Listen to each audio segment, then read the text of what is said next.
أعوذ بالله من الشيطان الرجيم. بسم الله الرحمن الرحيم.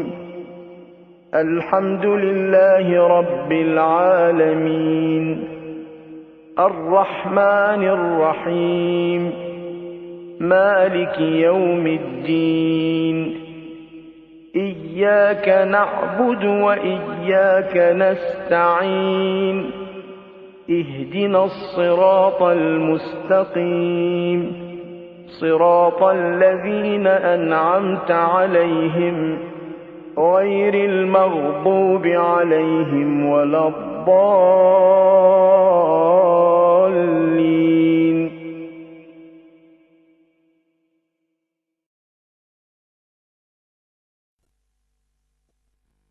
والصلاة والسلام على أفضل السفراء المقربين وحبيب إله العالمين خاتم النبيين وأشرف المرسلين أبي القاسم محمد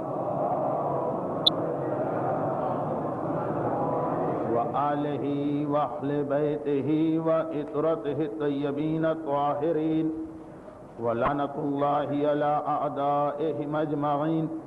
أما بعد فقد قال الله الحكيم في كتابه الكريم بسم الله الرحمن الرحيم ومن آياته أن خلق لكم من أنفسكم أزواجا لتسكنوا إليها وجعل بينكم مودة ورحمة إن في ذلك لآيات لقوم يتفكرون.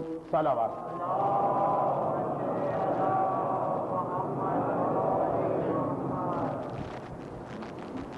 سال گزشتہ آج ہی کی شب اسی مخصوصی کے موقع پر شہزادی کونین کی شہادت کی مناسبت سے سورہ مبارکہ روم کی جس آیت کی تلاوت کی گئی اور اس آیت کی روشنی میں شہزادی کا کلمہ پڑھنے والیاں، شہزادی سے محبت کا دعویٰ کرنے والی، شہزادی کی کنیزوں کے لیے خصوصی ذمہ داری کا ذکر کیا گیا تھا. آج ٹھیک ایک سال کے بعد یہی شب 14 جمادی الاولیٰ قرآن کریم کی اسی آیت کی تلاوت کی گئی ہے اور اسی مقام سے گفتگو کو آگے بڑھانا ہے جہاں ایک سال پہلے گفتگو پہنچی تھی. لیکن یہ ضرور یاد دلا دوں کہ گفتگو وہ نہیں ہے، موضوع وہ نہیں ہے، تقریر ریپیٹ یا تکرار نہیں ہے. وقت آیت کا ترجمہ اور اس کے بعد تھوڑی سی پچھلے سال کی ابتدائی گفتگو تمہید کے طور پر زیادہ سے زیادہ 4 یا 5 منٹ. یہ میں نے اس لیے کہا کہ ہو سکتا ہے کہ ابتدائی مجلس کو سن کے لوگ یہ سمجھیں کہ لفظ بلفظ بعین ہی اسی موضوع اور اسی مجلس کو دہرا دیا گیا. تذکرہ یہ ہو رہا تھا کہ سورہ روم کی یہ آیت قرآن کریم کی اس آیت سے بظاہر ٹکراتی ہوئی نظر آ رہی کہ قرآن کی وہ آیت سورہ ذاریات وما خلقت الجن والانس الا لیعبدون جس میں اعلان یہ ہوا کہ ہم نے انسانوں کو اپنی عبادت کے لیے پیدا کیا، اور سورہ روم کی اس آیت میں ارشاد ہو رہا کہ ہم نے عورتوں کو اس لیے پیدا کیا کہ ان کی وجہ سے گھروں کے ماحول میں رحمت، سکون اور محبت پیدا ہو جائے. درود بھیجے محمد والے.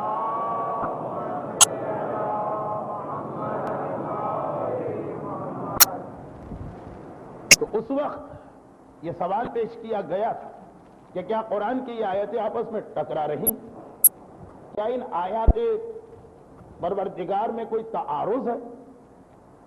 کیا معاذ اللہ پروردگار 23 سال کے عرصے میں قرآن آہستہ آہستہ 23 سال میں نازل ہوا، تو کیا اس 23 سال کے عرصے میں خدا کچھ بھول گیا کہ میں نے پہلے کیا کہا تھا اور اب کیا کہہ رہا ہوں؟ سرسری نگاہ سے دیکھا جائے یہ اعتراض بن سکتا ہے، لیکن قرآن کریم کے مطلب کی گہرائی میں اترا جائے تو بات واضح ہو جاتی ہے کہ وہ اعلان بھی صحیح ہے، یہ اعلان بھی صحیح۔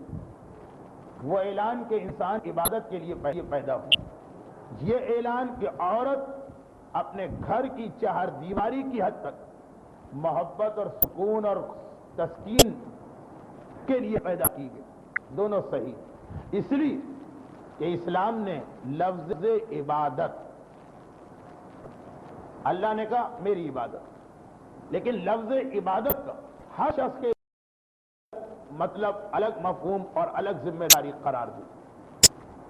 جو واجبات ہیں وہ تو سب کے لیے برابر ہیں، نمازیں سب کو پڑھنا ہے، رمضان کے روزے سب کو رکھنا ہے استطاعت کے ساتھ، حج پر مرد کو بھی جانا عورت کو بھی جانا، لیکن اس کے بعد جو بنیادی واجبات ہیں اس کے بعد پھر ہر ایک آدمی کی ذمہ داری دوسرے سے الگ ہوتی چلی جاتی ہے، اور اسی میں مردوں کی ذمہ داری عورتوں کی ذمہ داری سے الگ ہو گئی۔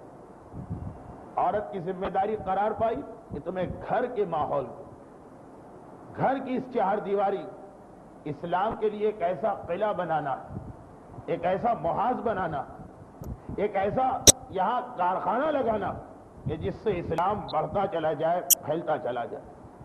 اب اس سلسلے میں ایک بات پچھلے سال بیان ہوئی، یہاں تک کی گفتگو پچھلے سال، لیکن اب اسی حوالے سے ایک اور بات اسی آیت کی روشنی میں، جس سے کم از کم اتنا واضح ہو گیا کہ مرد کی ذمہ داری الگ ہے، عورت کی ذمہ داری الگ ہے، اور اس کے بعد پھر مزید تقسیم، مردوں میں علماء کی ذمہ داری الگ ہے عوام سے، عوام میں بھی تاجروں کی ذمہ داری الگ ہے غیر تاجروں سے، وہ تو پھر ایک پورا موضوع آ جائے گا، لیکن یہ ابتدائی مرحلے میں یہ طے شدہ بات کہ اسلام میں عورت اور مرد کی ذمہ داریاں الگ قرار دی گئیں، عقیدہ سب میں مشترک ہے، بنیادی واجبات سب کے لیے ایک ہے، اس کے بعد پھر الگ الگ ذمہ داری دی جا رہی، اور وہ کیا ذمہ داری؟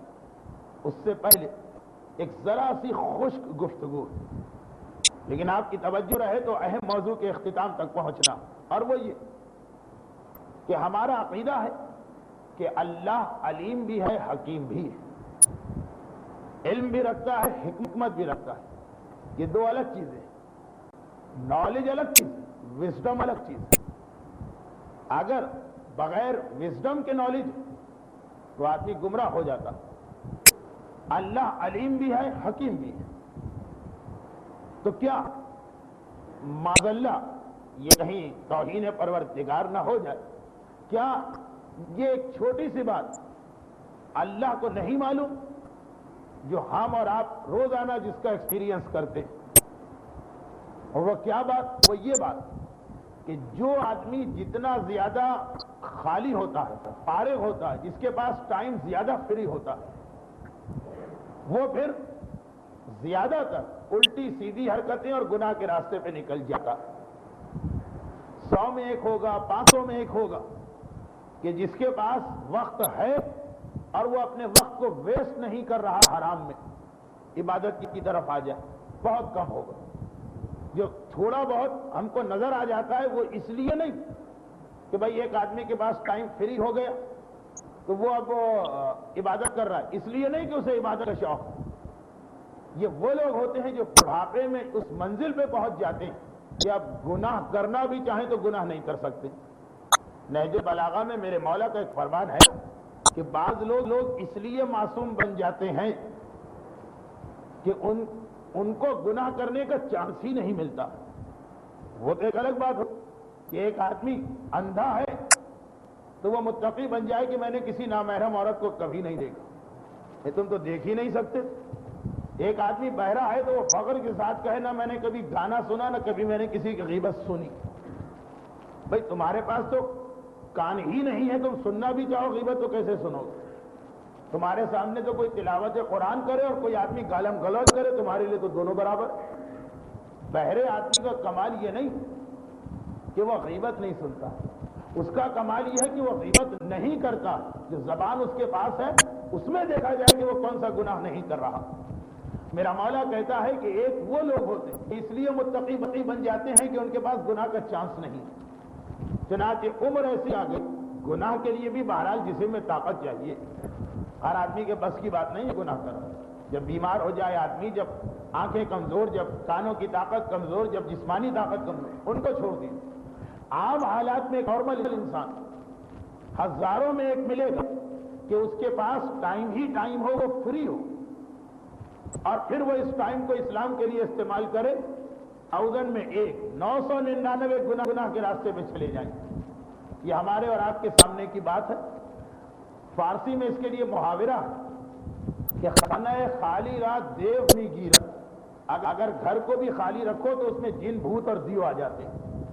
ایک آدمی کے پاس جب وقت خالی ہوتا تو وہ گناہ کے راستے پہ چلتا ہی، ایک عام سی بات۔ اب میرا سوال اپنے خدا سے کہ اے میرے پروردگار، اسے توہین نہ سمجھ، ایک سوال ہم پوچھنا چاہتے ہیں کہ جب یہ اکثریت کا یہ مزاج اور نیچر کہ جتنا ان کو زیادہ فری ٹائم دیا جائے گا اتنا وہ گناہ کی طرف جائیں گے، تو اے خدا یہ عورتوں کے لیے تیری شریعت میں کتنا عجیب مسئلہ آ گیا کہ ایسا لگ رہا ہے کہ اسلام عورت کو بالکل فری کرنا چاہتا ہے ہر ذمہ داری سے، اس کے پاس ٹائم ہی ٹائم، اور خصوصاً جو شادی شدہ عورتیں۔ میری آج کی گفتگو جو ہے اس میں 2-3 مسئلے فقہ کے آئیں گے۔ شروع میں بتا دوں کہ چونکہ مجلس میں جب فقہ کے مسئلے آئیں تو وہ مسئلہ کمپلیٹ نہیں ہوتا ہے، چنانچہ مجلس کم از کم میں اپنی بات کروں کہ میں ایک طالب علم، اتنا مجھے کنٹرول نہیں ہے تقریر کے اوپر کہ مسئلہ پورا کا پورا ایک وقت میں بتا دوں۔ مجلس میں جب کوئی مسئلہ سنے تو جب تک کہ کتاب اور علماء سے اس کی ڈیٹیل معلوم نہ کریں اس پہ عمل نہیں کریں۔ ہاں، جب مجھے کوئی مسئلہ پورا بیان کرنا ہوتا میں خود ہی کہتا ہوں یہ مسائل کا ٹائم ہے، یہ مسئلہ سن لیجیے۔ آج ایسا نہ ہو جائے کہ بجائے اس کے کہ میری بات سمجھی جائے الٹا گھروں کے اندر فساد اور ہنگامے برپا ہو جائے۔ مسائل صرف اتنے بتائے جا رہے ہیں جو میرے ٹاپک سے ریلیٹڈ، باقی کچھ چیزیں اس کی رہ گئی ہیں جو کتابوں میں مل جائیں گی۔ آئیے خدا سے سوال کریں کہ اے خدا، یہ عورت، آخر تیری شریعت میں یہ جو 2 مسئلے آ گئے یہ ہماری سمجھ میں نہیں آتے۔ پہلا مسئلہ کہ عورت کو نوکری، ملازمت یا بہرحال اپنی ضروریات کے لیے جو اس کو پیسہ چاہیے، پیسہ کمانے سے عورت کو بالکل اسلام نے معاف کر دیا ہے، مستثنا کر دیا۔ کہا کہ نہیں، یہ عورت کی فیلڈ ہی نہیں ہے، یہ عورت کی ذمہ داری ہی نہیں۔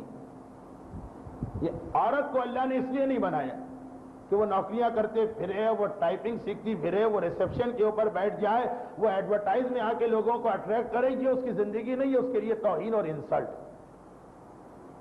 بہرحال یہ عورت کا مسئلہ نہیں، چنانچہ اور اسپیشلی اگر شادی شدہ عورت، فقہ کا ایک عام سا مسئلہ، بچے کو بھی معلوم کہ عورت کا تمام نان و نفقہ اس کے شوہر کو برداشت کرنا، یہاں تک کہ ایک عورت لکھ پتی نہیں کروڑ پتی، وہ جو ابھی کچھ ڈائریکٹیاں وائریکٹیاں نکلی اس میں بھی اس کا نام آ چکا، کروڑ پتی ہے وہ عورت، اس کے پاس پیسہ ہی پیسہ، اور شوہر اس کا غریب ہے، پھر بھی جو عورت کا اپنا خرچہ ہے وہ اس کے شوہر پر واجب ہے۔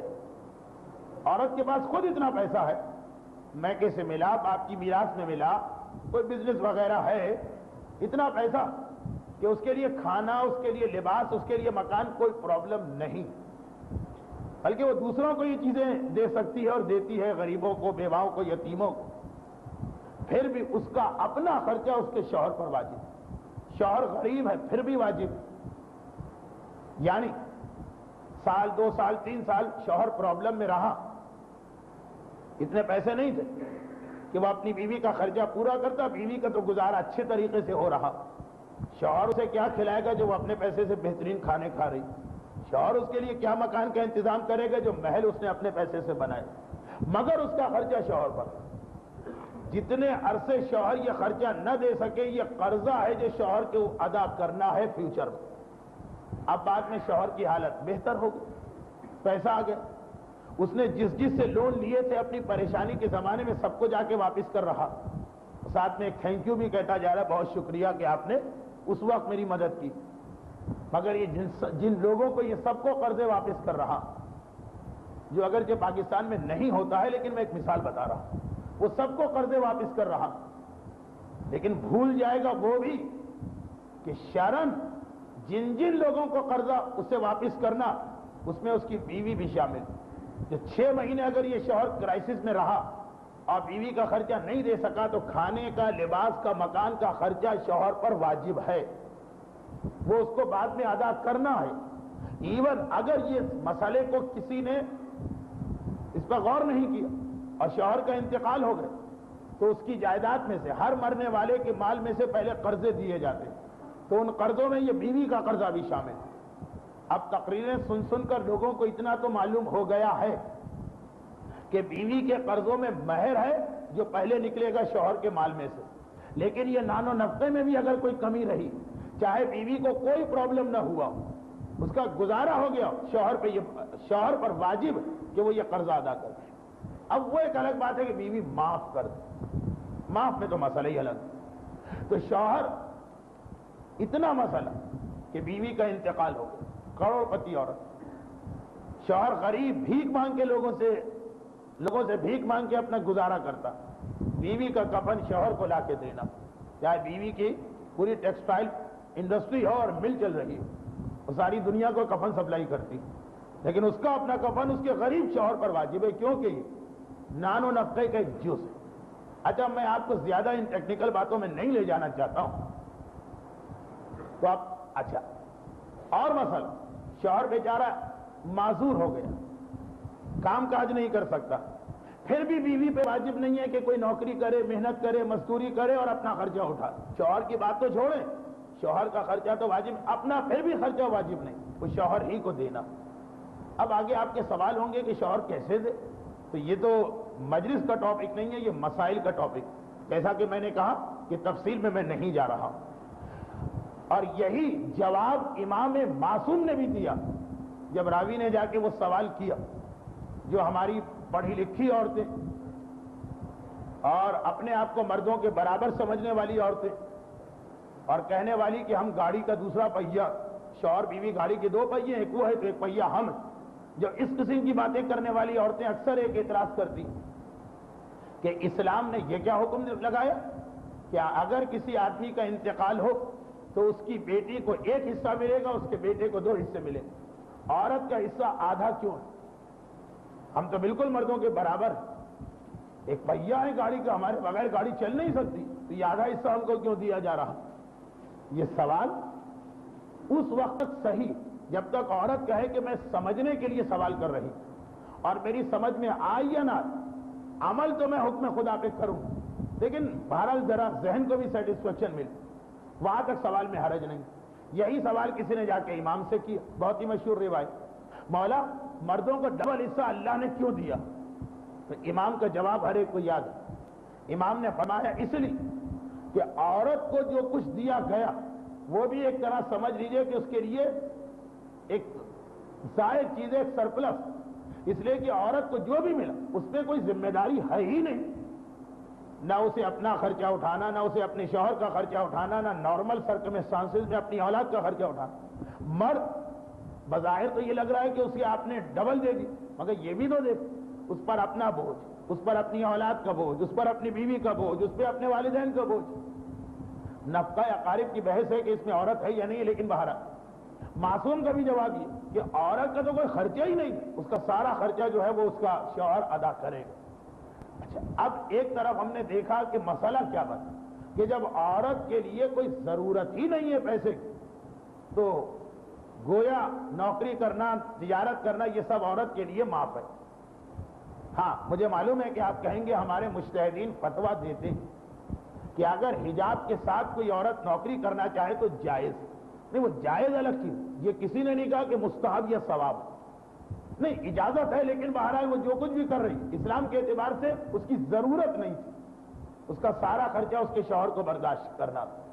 ایک بات یہ، اب ٹھیک ہے، عام لوگوں سے پوچھیں کہ مسئلہ سمجھ میں آ رہا، لوگ کہتے ہیں ہاں سمجھ میں آ رہا، اس لیے کہ بالکل کامن سینس کی بات، مرد یہ سارا گھر کے باہر کا کام کرے، عورت سارا گھر کا کام کرے، یہ ڈویژن آف ورک ہو گئی. یہ تو بالکل اسلام نے صحیح بات کہی کہ محنت، مزدوری، تجارت، نوکری جو پیسے کا مسئلہ ہے وہ مرد کی ذمہ داری.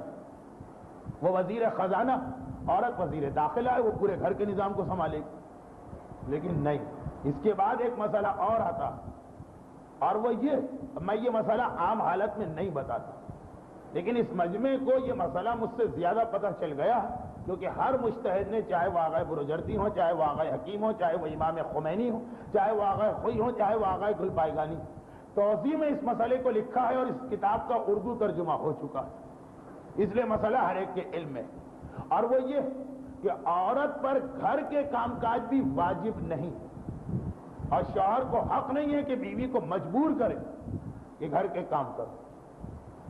اب وہ بیوی جو کام بھی کرتی وہ گویا اس کی جانب سے ایک احسان ہوتا ہے مرد کے اوپر. کتنی عجیب بات. اس ایک نقطے کو اگر آدمی ذہن نشین کر لے تو گھروں کے اکثر پرابلم ختم ہو جاتے ہیں کہ بیوی جو بھی گھر میں کام کر رہی ہے وہ ایک احسان کر رہی ہے اپنے شوہر. شوہر یہ نہیں کہہ سکتا کہ میں صبح سے شام تک خون پسینہ ایک کر کے پیسہ کما رہا ہوں، یہ چائے بھی نہیں بنا سکتی، اس پر واجب نہیں. اگر وہ چائے بنا کے دے رہی ہے تو یہ آپ پر ایک احسان. اور احسان کا مطلب کیا؟ آج کل تو مغرب کی ہوا لوگوں کو بہت لگی ہوئی. مغربی دنیا کے اندر جو دو لفظ سب سے زیادہ استعمال ہوتے ہیں، ایک ہے سوری، وہاں ہر چیز میں سوری، اور ایک ہے تھینک یو، ہر چیز کے اندر تھینک یو ہوتا. تو اب یہ جو تھینک یو ہے یہ جادو ہے. اگر انسان اس آدمی کو تھینک یو کہہ دے جس نے اس کے لیے تھوڑی زحمت اٹھائی، خود بخود وہ آدمی ایسا خوش ہو جائے گا کہ اگلی دفعہ ڈبل کام کرے گا. چنانچہ ہمارے سرمایہ دار کارخانے والے انہی چیزوں سے اپنے مزدوروں کا حق بھی بعض اوقات مار لیتے ہیں. باتوں باتوں میں تو اتنی تعریف کر جائے پیسے دینے کے لیے نہیں، لیکن یہ فطرت کا تقاضا. اور پیغمبر کی حدیث، جو انسانوں کا شکریہ ادا نہیں کرتا وہ اللہ کا شکر ادا کر ہی نہیں سکتا. یہ تھینک یو جو آج کل ہمارے بچوں کو بہت یاد ہو گیا. انگریزی ماحول میں پل بڑھ رہے ہیں نا، چاہے وہ کراچی میں بھی ہوں، لیکن منی امریکہ اور منی یورپ تو ان کے اسکول بنے ہوئے. تھینک یو تو بہت. کتنے تعجب کی بات ہے کہ ہر آدمی، حتیٰ یہ اس کا نوکر اسے پانی پلائے تھینک یو. بیوی کے لیے کبھی تھینک یو نہیں ہوتا. تصور ہی نہیں ہوتا کہ چائے جو اس نے بنائی ہے مجھ پہ ایک احسان کر دیا. شرعاً اسے حق ہے کہ چائے کی پیالی کے ساتھ ایک بل رکھے کہ چائے بنانے کی اجرت 2 روپے لائیے. یہ وہ شرط ہے. بہت چھوٹی مثال دے رہا ہوں، حق ہے اسے. ہاں ایک بات ہے، عورت گھر کا کام کرے، ثواب تو اتنا بتایا گیا، اتنا ثواب اس کا بتایا گیا. جھاڑو دینے کا ثواب، کپڑے دھونے کا ثواب 70 انبیاء کی عبادتوں کے برابر ہے. یہ بھی حدیثوں میں.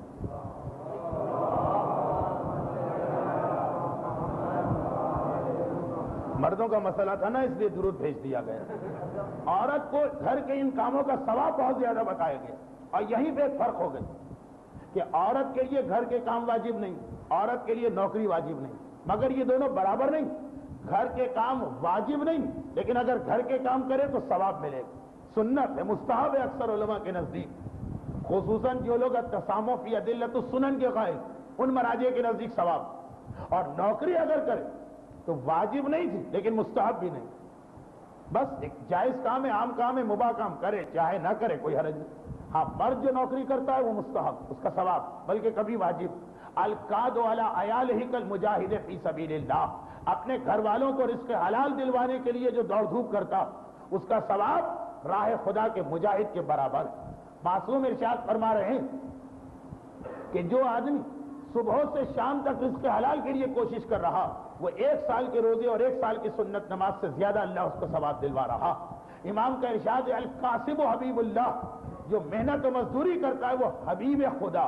حبیب جو پیغمبر اسلام کا لقب ہے وہ دیا جا رہا حبیب اللہ. مردوں کے لیے فضیلت ہے، ثواب ہے، سب کچھ. عورت کے دیکھیے دونوں چیزیں واجب نہیں، نہ نوکری کرنا واجب نہ گھر کے کام واجب. مگر فرق یہ کہ اس میں نوکری میں ثواب بھی نہیں اور اس میں ثواب. دیکھ کچھ ایکسٹریم کیسز ہوں، ایک بیوہ عورت ہے، کوئی اس کا سرپرست نہیں، اگرچہ اسلام کا ماحول آ جائے تو یہ مسئلہ نہیں ہو. کہیں اسلامی نظام آئے، وہاں بیوہ ہے، وہاں یتیم ہے، وہاں معذور ہے، وہاں بیمار ہے، سب کا خرچہ بیت المال سے ہو، وہ ہمارے معاشرے کی خرابی. تو عورت اسلام کے اعتبار سے کسی حالت میں بھی اسے نوکری کی ضرورت پیش نہیں آئی. شریعت کہتی ہے کہ واجب نہیں، گھر کا کام بھی واجب نہیں، لیکن ثواب مرد کو اگر یہ احساس ہو جائے. ایک عالم کا واقعہ میں ابھی پڑھ رہا تھا کہیں پر کہ وہ عالم تھے اور ان کے درس وغیرہ سے کوئی بڑا متاثر ہوا. چنانچہ وہ ایک دن ان کو دعوت دی کہ آپ آئیے میرے گھر میں آپ کا بڑا عقیدت مند ہوں اور بہت محبت کرنے والا ہوں اور آپ کی باتوں سے میری بڑی اصلاح ہوئی. چنانچہ وہ گھر میں گئے، دعوت ہوئی، کھانا وغیرہ کھایا. کھانا بہت لذیذ پکا تھا. چنانچہ انہوں نے کہا کہ میں اتنا لذیذ کھانا لگ رہا ہے کہ پکانے والے یا پکانے والی نے بڑی خلوص کے ساتھ پکایا. چنانچہ میں اسی حدیث کے مطابق شکریہ ادا کرتا ہوں جس نے یہ کھانا پکایا، میں شکر گزار ہوں. پردے کے پیچھے سے عورت کے رونے کی آواز آنے لگی. چونک اٹھے، کیا ہوا؟ تو مصیبت کوئی آفت کوئی بلا کیا آ گئی کہ وہ رو رہی؟ ایک مرتبہ شوہر سے کہا کہ ذرا پوچھ کے آئی یہ رونے کی آواز کس لیے؟ شوہر نے آ کے کہا کہ خاتون پردے کے پیچھے سے آپ سے بات کرنا چاہتی ہے. اب یہ جن عالم کا واقعہ وہ بہت ضعیف، تقریباً 70 سال کی عمر کا واقعہ. خاتون نے کہا کہ ہے تبھی تو ان کے درس میں بیٹھا ہے، اسے متاثر ہوتا ہے.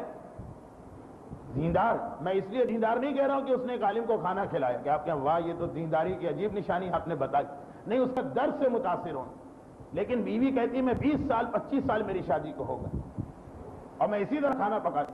25 سال میں ایک بار میرے شوہر نے نہ میری تعریف کی، نہ کبھی میری حوصلہ افزائی کی، نہ مجھ سے کبھی لفظ شکریہ کا. اور آپ ایک وقت دسترخوان کر کے بیٹھے اور آپ نے جو میری تعریف کی تو مجھے رونا آ گیا کہ دنیا تعریف کر رہی ہے اور میرا شوہر اس طرح سے اس کو نظر انداز کر رہا ہے. کیوں نظر انداز کر رہا؟ وہ سمجھتا ہے کہ یہ تو عورت کی ڈیوٹی، میں نے صبح سے شام تک یہ محنت کی، اس کا کم از کم عورت کو یہ احسان ماننا چاہیے کہ چائے تیار ہو، کھانا تیار ہو، روٹی گرم ہو، نمک زیادہ نہ ہو. ان باتوں پہ طلاق ہو جاتی ہے. اگرچہ اب آج کل تو ماحول بالکل بدل گیا، روٹی یا نمک کو سب نوکر یا نوکرانی کا مسئلہ ہے، بیوی کا تو مسئلہ ہی نہیں. لیکن اب میرا خدا سے سوال، ابھی دیکھیے خدا سے میں بات کر رہا ہوں بہت آپ لوگوں سے اونچا ہو کر کہ اے میرے پروردگار یہ 2 مسئلے تیری شریعت کے، اور ہم نے بڑی احتیاط کی کہ بھائی قرآن اور حدیث کو خود نہیں سمجھا. ہم نے کہا نہیں، ہم نائب امام اور مرجع کے ذریعے سے سمجھیں. انہوں نے بھی یہ فتوے بتا. تو اب ذرا تصور ذہن میں لے کے آئی، ایک عورت ہے، شادی شدہ عورت، شوہر کے گھر میں، کوئی اسے محنت و مزدوری پیسے کی خاطر نہیں کرنا، وہ سارا کام اس کا شوہر کرے. گھر کا کوئی کام اسے، حتیٰ یہ کہ اپنے شوہر کے لیے بھی نہیں کرنا. ثواب ہے، فضیلت ہے، لیکن فقہی مسئلہ کیا ہے، شوہر کے لیے بھی واجب نہیں ہے کہ وہ کوئی خدمت کرے. اگلا جملہ بہت احتیاط سے کہوں، کجا یہ کہ شوہر کے دوسرے رشتہ دار آ کے ڈیمانڈ کریں کہ نہیں یہ بہو ہے، یہ بھاوج ہے، اس کو گھر کے سارے کام کرنا. کوئی شوہر جس سے اس کا اصلی رشتہ، اس کا کام اس پہ واجب نہیں. لیکن ہاں، خواتین اگر کوئی آئی ہیں آج کی مجلس میں اور سن رہی، باتیں نہیں کر رہی ہیں، تو اس مسئلے پر ابھی عمل نہ کرے جب تک کہ علماء سے اس کی تفصیلات معلوم نہ کرے. اس میں کچھ ہیں ایسے دوسرے پوائنٹ کہ جس کی بنا پر شوہر بھی اگر چاہے تو بیوی کو دوسرے انداز سے کچھ چیزوں میں ان سے حق لے سکتا. وہ تفصیل. میرا خدا سے سوال کہ اے پروردگار، ادھر سے بھی تو نے عورت کو فارغ کیا محنت مزدور، ادھر اس مسئلے گھر کے کام سے بھی فارغ کی، عورت تو ہو گئی خالی، تو ٹھاٹ سے بیٹھی، اس کے پاس تو ٹائم ہی ٹائم. اور ہمارا تجربہ یہ کہ جس مرد یا عورت کے پاس زیادہ ٹائم ہوتا ہے خالی، وہ ہمیشہ گناہ کی جانب چلے جاتے ہیں. یہ ہمارا تجربہ ہے، ہماری دیکھی بھی بات. عورتیں کیوں زیادہ باتیں کرتی؟ اس لیے کہ ان کے پاس ٹائم زیادہ. ٹائم نہ ہو تو دیکھ لیجئے کہاں سے باتیں کریں گے. عورتیں جو باتیں کرتی ہیں اس میں جب زیادہ بات ہوگی تو غیبت ضرور ہوگی، تہمت ضرور، بہتان ضرور. یہ تو مرد بھی کہتے ہیں جن کے پاس ٹائم نہیں ہے اتنا باتیں کرنے کا، لیکن کہتے ہیں کہ مولانا جیسا آپ بتا رہے ہیں کہ یہ حرام اس طرح حرام، تو آدمی کچھ بول ہی نہیں سکتا، منہ پہ تالا لگا کے بیٹھنا پڑے گا. اور دیکھیے معراج جو سادہ کی روایت، 5ویں امام کے صحابی منہ میں کنکر لے کے بیٹھا کرتے. کنکر کیوں؟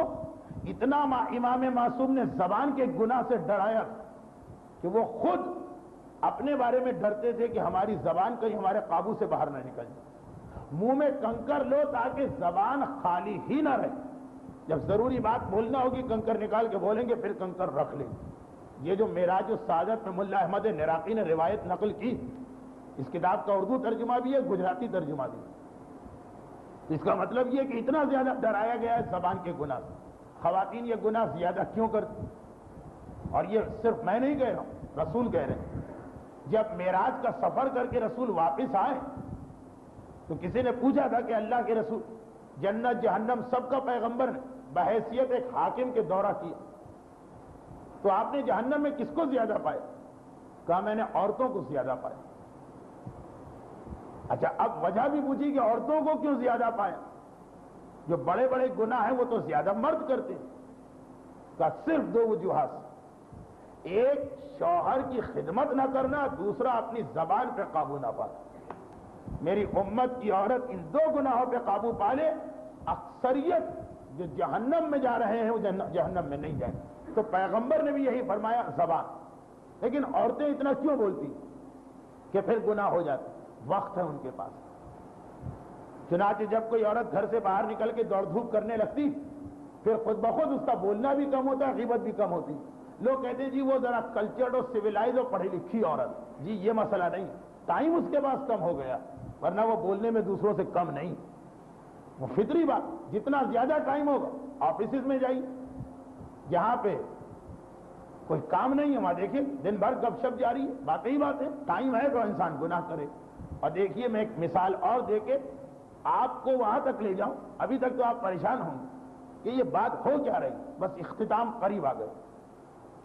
دبئی یا سعودی عرب یا گلف کی کوئی بھی ریاست، یہ مڈل ایسٹ ہے، یہاں پہ کیا ہوتا ہے؟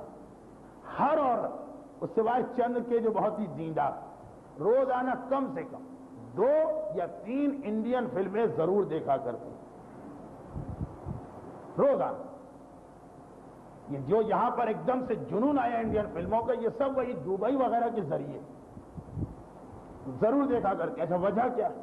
دیندار گھرانوں میں وجہ کیا؟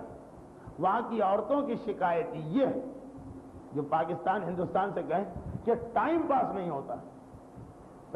شوہر صبح نکل گیا، رات گئے واپس آتا، سارا دن عورت گھر میں، اور گھر کے کام کاج بہت کم۔ کیوں؟ مسئلہ اس کو نہیں پتا، اس لیے کم ہے کہ اول تو وہ اکیلی ہے وہاں پہ، صرف وہ ہے، شوہر ہے اور 2 بچے ہیں، تو کام کم ہو۔ پھر وہاں ہر چیز کے لیے مشینیں، اب تو یہاں بھی آ گئی ہیں، لیکن ہر چیز کے لیے کھانا پکانا، مسالہ پیسنا، پہلے تو سل بٹے پہ بیٹھ کے آدھا گھنٹہ وہاں نکلتا تھا، جو اب ایک دفعہ پلگ لگایا اور آدھے منٹ 1 منٹ میں تیار۔ کھانا پک رہا ہے، کپڑے دھل رہے ہیں، واشنگ مشین، جھاڑو دینا پڑ رہی ہے، ویکیوم کلینر، کھانا پکانا پڑ رہا ہے، فوڈ فیکٹری رکھی ہوئی۔ تو ہر کام جو کرنے کو بھی تیار، کر بھی رہی ہے وہاں پہ کام، وہاں کوئی نوکرانی تو نہیں رکھ سکتا اتنا مہنگا، لیکن یہ مشینوں کی بنا پہ کام اتنا آسانی سے ہو گئے کہ پہلے جس کام میں یہاں 2 گھنٹے لگتے تھے وہاں آدھے گھنٹے۔ اب خالی ہے عورت، کیا کرے؟ ہے بھی اجنبی مقام، جاننے والے بھی بہت زیادہ نہیں ہے کہ گپ شپ ہو رہی۔ اب خالی ہے کیا، کتنا سوتے سوتے تھک گئے۔ اب ایک ہی طریقہ ہے ٹائم پاس کرنے کا، وہ فلم لگا لی۔ فلم اور گانے، اس سے لوگوں کا ٹائم بہت پاس ہوتا ہے۔ حتیٰ یہ کہ جو لوگ اتنے مذہبی نہیں، رمضان کے مہینے میں ماحول پاکستان کا ایسا ہے کہ روزے رکھنا پڑتے ہیں، اور یہ ہے کہ ذرا ہر چیز کے ٹائمنگ کم ہو جاتے ہیں، نوکری میں جلدی آ جاتے ہیں، دکان اتنی چلتی نہیں ہے، کاروبار میں بھی لوگ یعنی جو ملازم ہیں وہ چھٹی لے کے جلدی آتے ہیں، تو وہاں بھی لوگ زور بہت مارتے ہیں کہ مولانا کوئی ایسا فتویٰ نکالیے کہ روزے میں VCR دیکھنا جائز ہو جائے، کہ روزہ رکھا ہے ٹائم پاس نہیں ہو رہا۔ بہت مذہبی لوگ تو یہ نہیں ہے کہ پھر قرآن اور تسبیح اٹھا لیں، اب ان کو پتہ نہیں کہ شاید وہ فتویٰ جو پہلے سے ہو، وہ تو دیندار تو ہے نہیں، اتنے مذہبی تو ہے نہیں، مسئلے مسائل تو نہیں جانتے، وہ یہی سمجھتے ہیں کہ روزے میں اس فلم اور ٹی وی کے دیکھنے سے روزہ ٹوٹ جائے گا، کوئی راستہ نکالیے کہ یہ حلال ہو جائے۔ وہ وہی بات کہ ان چیزوں سے ٹائم جلدی پاس ہوتا۔ تو اے خدا، کیا تو یہ چاہتا ہے کہ ہمارے معاشرے کی ساری عورتیں گانے ہی سنتے رہیں سارا وقت، اور یہ ساری عورتیں فقط فلمیں ہی دیکھتی رہیں؟ تو نے انتظام تو ایسا ہی کیا، ایک طرف معاش کا مسئلہ معاف کر دیا، ایک طرف گھر کا مسئلہ معاف کر دیا، اب عورت کیا کرے؟ ہاں بس یہی تو میرا موضوع۔ خدا علیم اور حکیم، اور لطف خدا پہ واجب۔ خدا کسی کو گناہ والے راستے پہ لے ہی نہیں جا سکتا۔ اور اسے پتا بھی کہ جب میں یہ دونوں ذمہ داریاں عورت سے معاف کر رہا ہوں تو وہ جائے گی گناہ کے راستے پر، تو پھر آخر کیوں یہ دو چیزیں معاف کی؟ اے خدا، گناہ سے روکنے کے لیے تو اچھا یہ تھا کہ عورت پہ واجب کر دیتا اپنا کام بھی کرے، آس پاس بھی 2-4 گھروں کا کام اس پہ واجب ہو جائے، نہ ٹائم ملے نہ فلم دیکھے، نہ ٹائم ملے نہ گانا سنے، نہ ٹائم ملے نہ غیبت کرے، نہ ٹائم ملے اور نہ ہی حرام قسم کی گفتگو کرے۔ تو فارغ کیوں کرے؟ جواب کیا ملے؟ جواب یہ ملے کہ اللہ اور اسلام کی نگاہ عورت کی ذمہ داری مرد سے زیادہ اہم ہے، اور اتنا بڑا ایک بوجھ، برڈن یا اتنی بڑی ایک رسپانسبلٹی ہم عورت کے لیے واجب کر رہے ہیں کہ پھر یہ ضروری ہے کہ اور دوسرے جو چھوٹے چھوٹے کام ہیں وہ اس سے معاف کر دیے جائیں۔ اور یہ ایک اصول ہے دنیا کہ جتنا اہم کام کسی کے سپرد آپ لگائیں اتنا ہی زیادہ آپ اس کو چھوٹے چھوٹے کاموں سے معاف کر دیں۔ ایک کلرک کیا اہمیت ہوتی ہے اس کے معاشرے میں؟ چنانچہ حکومت 8 گھنٹے ڈیوٹی لیتی ہے، باقی سارا کام خود کرے، یعنی سارے کام سے کیا مطلب؟ گھر کا مسئلہ ہے، صحت کا مسئلہ ہے، سودا لانے کا مسئلہ ہے، کھانا پکانے کا مسئلہ ہے، گورنمنٹ کی کوئی ذمہ داری۔ اور اس کے مقابلے میں ایک سب سے بڑا ذمہ دار فرد ہے اپنے علاقے، ڈی سی ہے، کمشنر ہے، فوج کا سپہ سالار ہے، کسی انتہائی اہم سائنٹیفک لیبارٹری کے اندر کام کرنے والا، یعنی تمہاری ڈیوٹی ہے بہت اہم، تمہیں باورچی حکومت دے گی یا کمپنی دے گی، تمہیں مکان حکومت دے گی، تمہارے گھر کا کام کرنے کے لیے نوکر حکومت دے گی، تم اپنی اس ڈیوٹی میں لگے رہو۔ کلرک 8 گھنٹے کے بعد کہیں چلا گیا، کیا اس کی ضرورت پڑے گی جو ہم اس کے پیچھے جائیں؟ لیکن جو جتنے رسپانسبل عہدوں اور پوسٹ کے اوپر ہیں، کی پوسٹ والے، وہ اگر کسی کام سے بھی جائیں تو ان کو ان ٹچ رہنا پڑتا ہے کہ ہم کہاں جا رہے ہیں۔ اس وقت کلب میں گئے یا کسی ہوٹل میں گئے، کسی رشتہ دار میں گئے کہ گھر گئے، گھر میں پیغام رکھ کے جانا پڑتا تاکہ اگر ان کیس کوئی کرائسس، کوئی ایمرجنسی آ جائے فوراً اس سے کانٹیکٹ ہو جائے۔ کلرک کو کوئی اہمیت نہیں دیتا تم گئے کہاں اور آئے کہاں، صبح 9 بجے پہنچے، شام کے 5 بجے جاؤ، خدا حافظ۔ ایک اصول بنا کہ جو جتنا زیادہ اہم آدمی ہوتا، پرائیویٹ کمپنی دیکھ لیجیے، ایک کلرک کی کیا اہمیت، اور جو کوئی کی پرسن ہوگا اس کمپنی کے جو سارا بزنس لے کے آتا ہے، جو ساری ڈیلنگ کرتا ہے، اس کو گاڑی بھی فری دی جائے گی، اس کو ڈرائیور بھی دیا جائے گا، اس کو ٹیلی فون بھی دیا جائے گا۔ یہ سب کیوں دیا جا رہا ہے؟ اس کے لیے نہیں، کمپنی کے اپنے فائدے، کہ جتنا اس کے لیے زندگی کو آسان بناؤ گے وہ اپنا کام آسانی سے کر لے۔ ایسا نہ ہو کہ شہر میں ہنگامہ ہو گئے، ڈی سی کی ضرورت، پتا چلا کہ وہ گوشت خریدنے کے لیے لائن میں کھڑے ہوئے ہیں اور ان کی باری آنے والی آدھے گھنٹے کے بعد۔ قصائی جو ہے پہلے کسی اور کا قیمہ بنا رہا ہے، ان کی باری بعد میں آئی۔ یہ نہیں، کلرک ہے آدھا گھنٹے کے 2 گھنٹے کے بعد بھی باری ہے، گورنمنٹ کو کیا کنسرن؟ تو ایک اصول یہ، کمپنیوں کو لے لے یا حکومت، جتنا اہم آدمی ہوتا، جتنی بڑی ذمہ داری ہوتی، اتنا ہی اس کا چھوٹے چھوٹے کاموں کا بوجھ اتار دیا جاتا کہ دوسرے کام تو کوئی بھی کر سکتا، جو اصل کام ہے، مثلا یہ لیبارٹری کے اندر فلاں اسلحہ تیار ہو رہا، فلاں بم تیار ہو رہا، تم اگر چلے گئے کبھی سودا لینے، کبھی دھوبی کے پیچھے، کبھی کسی بڑھئی کے پیچھے، تو یہ کام کون کرے؟ وہ ہم ذمہ داری اٹھاتے ہیں، تم اپنے اہم کام میں لگے رہو۔ بس یہی اصول اسلام نے عورت کے بارے میں رکھا۔ مردوں کو تو گویا گریڈ 5 گریڈ 6 کا وہ کلرک سمجھا کہ بھئی یہ تمہاری ڈیوٹی ادا کرو، خدا آپ۔ عورت کو گریڈ 19 گریڈ 20 یا گریڈ 22 کا سرکاری ملازم قرار دیا کہ تم پر اتنی اہم ذمہ داری عائد کی جا رہی کہ باقی سارا بوجھ تم پہ سے اتارا جا رہا، کہ تمہارا اصل مقصد جو ہے وہ ختم نہ ہونے پائے۔ اور اس کے اندر نوکری جو کہ سب سے بڑی رکاوٹ بنتی، وہ بالکل معاف۔ گھر کے کام ساتھ ساتھ ہو سکتے ہیں، اس لیے اس کا ثواب رکھا، اور وہ کیا مقصد ہے؟ وہ ہے تربیت اولاد۔ مرد دین پہ عمل کر رہے ہیں ٹھیک، لیکن تمہیں ایک ایسی نسل تیار کرنا جو آگے بڑھ کے خود دین پہ عمل کرے اور دین کو پھیلائے۔ تمہارا کام سب سے اہم کام، تمہارے ذریعے اسلام کو آگے بڑھانا، تمہارے ذریعے تبلیغ اسلام کا کام لینا۔ ہمارے یہاں یہ تصور بھی ذہن میں نہیں کہ عورتوں کا بھی اس مسئلے سے کوئی تعلق، لیکن یہ اہم ترین ذمہ داری، اور اس طرح کی ذمہ داری جیسے مثلا ایٹمی لیبارٹری کو دنیا کی نگاہوں سے چھپا کے رکھا جاتا۔ عورت کو گھر کی 4 دیواری میں بیٹھنا، تربیت کر نہیں سکتی اگر نوکری اور ملازمت کے چکر میں نکل گئی۔ چنانچہ وہ تو کہا گیا کہ تمہارے لیے نہ واجب ہے نہ ثواب، لیکن گھر کے کام تربیت کے ساتھ کر سکتی، پھر بھی تربیت اہم ہے، گھر کے کام بعد میں۔ اس لیے کہا گھر کے کام واجب نہیں ہے لیکن ثواب۔ کیوں؟ اصل چیز ہے تربیت اولاد۔ اپنے گھر کے اندر اسلام کو نہ صرف یہ کہ نافذ کرنا، بلکہ تمہارا گھر اسلام کے لیے ایک قسم کا ماڈل بنے، فیکٹری بنے کہ جو یہاں سے نکلے وہ مسلمان۔ اور سب سے اہم ذمہ داری عورت پر، اگر وہ گھر کے باہر نکلے، گھر کے باہر ہزاروں گنا اس کے ساتھ لپٹ جائے۔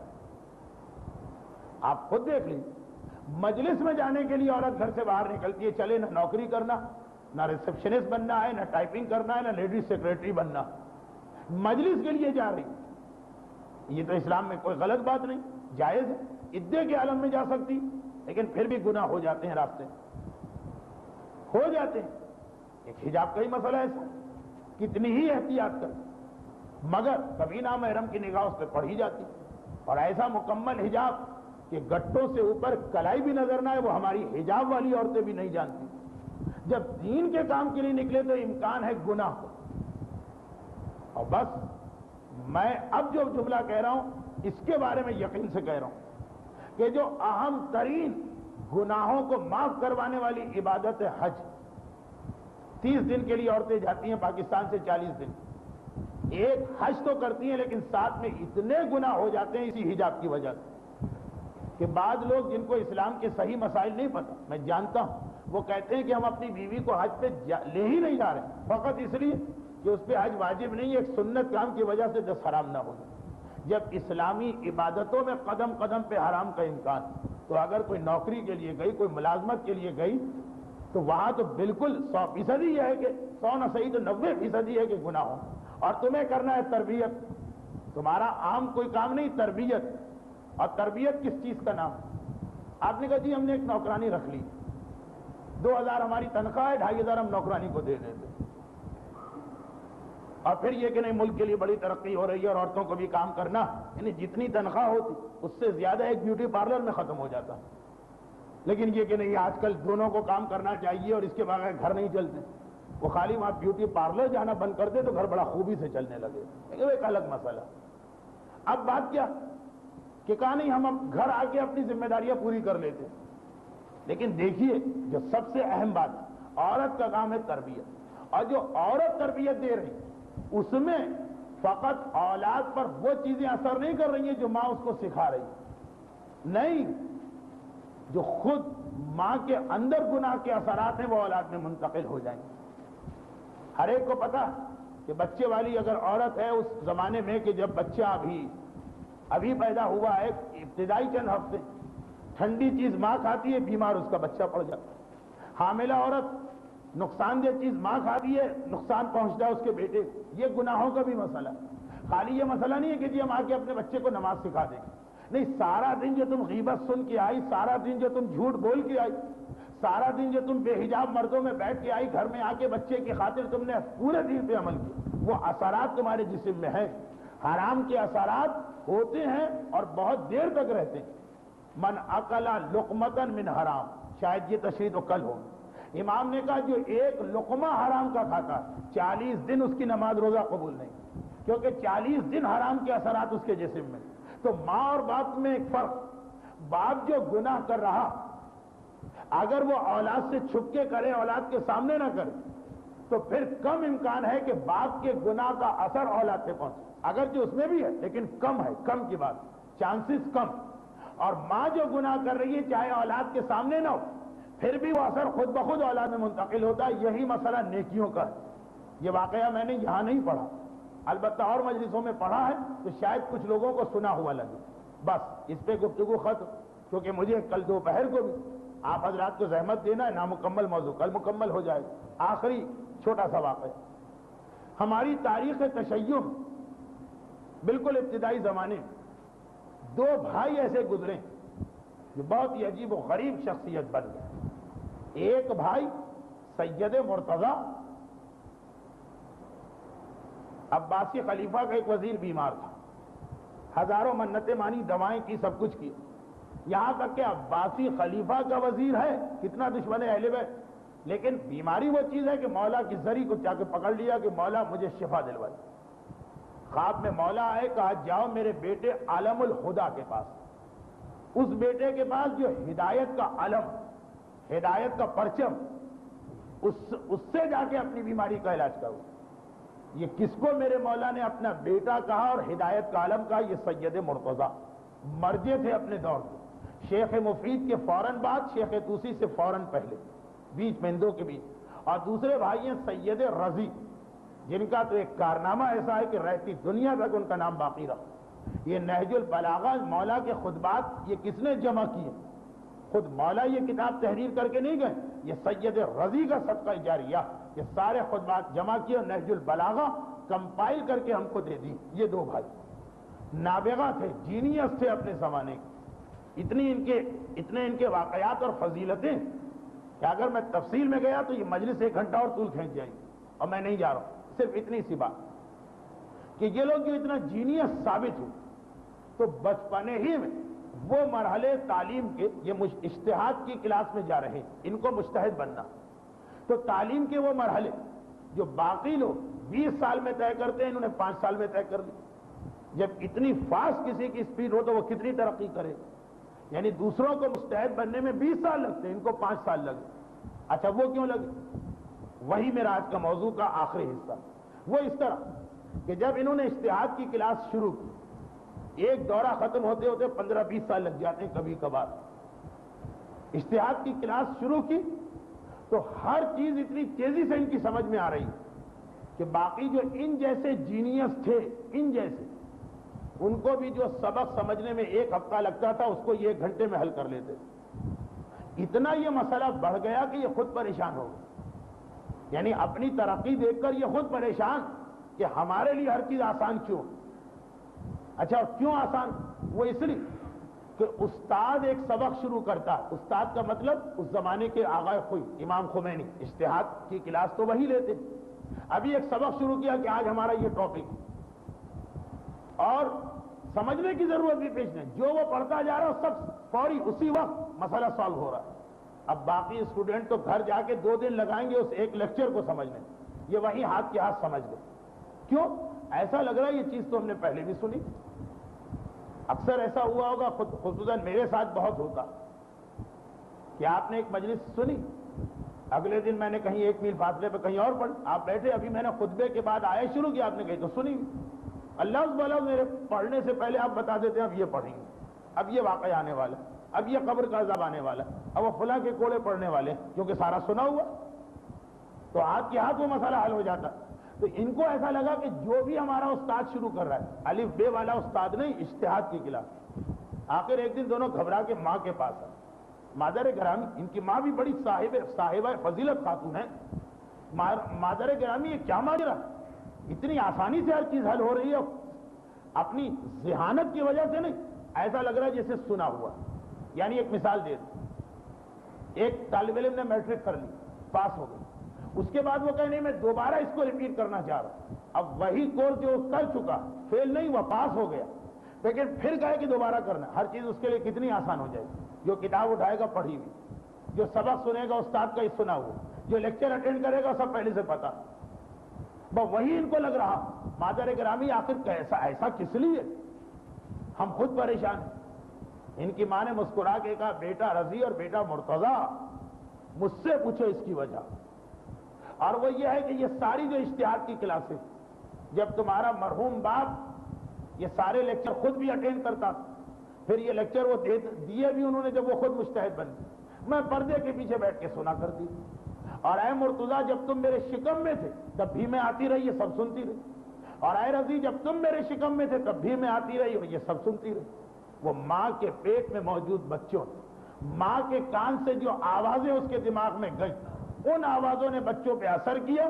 اگرچہ اس میں ایک فیکٹر اور بھی تھا کہ ماں بھی حلال کھانے والی، بچوں کی تربیت بھی رزق حلال پہ کی، تو اتنا جلد اثر ہوا کہ اجتہاد کے سبق بچوں کو یاد ہو گئے. اور اسلام اس چیز کو مانتا. چنانچہ ماں کا مسئلہ کیا؟ ماں کے اثرات. وہ باہر گانے سن کر آئی ہے، لیکن باپ نے باہر گانے سنے، شاید گھر آتے آتے اثر کم ہو جائے. میں یہ نہیں کہہ رہا ہوں کہ پھر ضرور سنیے، وہ گناہ تو ہے اپنی جگہ، لیکن ماں کا مسئلہ یہ کہ وہ اثرات اس کے اندر رہے. اب اس نے جس بچے کو گود میں اٹھایا اثرات منتقل ہو. موقع ملا تو کل اس کی وضاحت کروں گا، لیکن عرض یہ کر رہا کہ چونکہ عورت کو اولاد کی تربیت کرنا جو اسلام کے اعتبار سے اتنا اہم مسئلہ کہ اس کی خاطر کہا کہ گھر سے باہر تمہیں کام کاج کی ضرورت نہیں، جہاں ایک تو ہزاروں گناہ ہوں گے وہ سب تم اپنے جسم میں لے کے آؤ. آج کی دنیا بڑی گھبراتی، تو فلاں آدمی ملک میں نہ آنے پائے وائرس، وہ افریقہ سے آنے والے وہ یلو فیور ایک مصیبت بن جاتا ہے پاکستان کے اندر. اور حیرت ہوتی ہے جب لوگ کہتے ہیں کہ ہر چیز میں رشوت چلتی ہے، اس کے سرٹیفکیٹ میں رشوت بھی نہیں چلتی ہے. کیا چیز ہے یہ کہ جس میں رشوت بھی نہیں چلتی؟ کہا نہیں بھائی، بڑی خطرناک بیماری. اگر وہ بیماری کے جراثیم وائرس افریقہ سے یہاں اگر ملک کا ملک تباہ ہو جاتا، اور یہ خوف ہر جگہ پھیلا ہوا ہے دنیا میں. اسی طرح ایڈز کی بیماری. تو یہ جو وائرس ایک آدمی ملک میں قدم نہ رکھنے پائے، کتنا زیادہ قرنطینہ اور ڈاکٹر اور ہیلتھ سرٹیفکیٹ، گناہ کے اثرات اس سے زیادہ خطرناک ہوتے ہیں. اس لیے کہ بیماریوں کے اثرات تمہارے جسم کو ختم کریں گے، گناہ کے اثرات تمہارے ایمان کو ختم کریں گے. تو وہ عورت جو بے حجاب، اس کی بے حجابی خالی اس کا گناہ نہیں ہے، اس کی اولاد میں منتقل ہو رہی. جو گانا سننے کی عادی ہے، اس کا گناہ نہیں، یہ اس کی اولاد میں منتقل ہو رہا. جو حرام کھانے کی عادی، یہ فقط اس کا مسئلہ نہیں ہے، اس کی اولاد میں منتقل ہو رہا. تو کتنی احتیاط کی ضرورت. بس اسلام نے کہا سارے کام عورت میں سے معاف کر دو، خصوصاً وہ محنت و مزدوری کے کام جس میں باہر کے معاشرے سے کانٹیکٹ ہوتا ہے. تو بہت سارے گناہ گھر کے اندر آ جاتے ہیں، اور گھر والے کام بھی. اولاد کی تربیت پہلے ہے. بس یہ عورت کے لیے اسلام کا پیغام.